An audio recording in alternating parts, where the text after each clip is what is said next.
Pinumbra lunar eclipse masaksihan sugod karong gabi hangtod karong kadlawon. Apan unsa ba kining pinumbra lunar eclipse? Ato kining sayaran pinaagi dining report.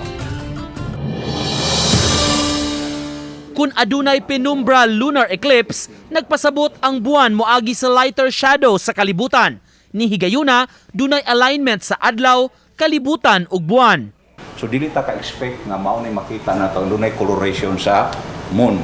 But ang ato ma-expect nga pinumbral kini nga mabawasan lang ang brightness sa moon kay diagir man siya sa lighter shadow sa earth.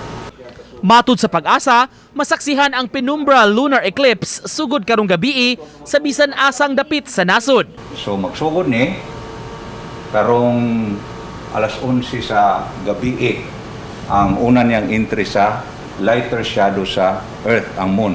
And then ang pinaka-maximum eclipse penumbral kanang naanag siya suod ang tibuok moon sa lighter shadow sa earth ari na sa alauna 23. O mahuman kining maong phenomena ari na sa alas 3:34 sa kadlawon.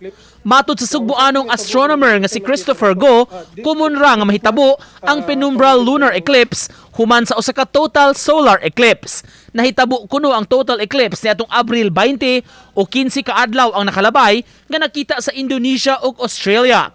Pasabot hinon niya, maaninaw ang lunar eclipse karong gabii kun dili madag-umon. Makita kini sa lapad kaayo nga lugar sa kalibutan.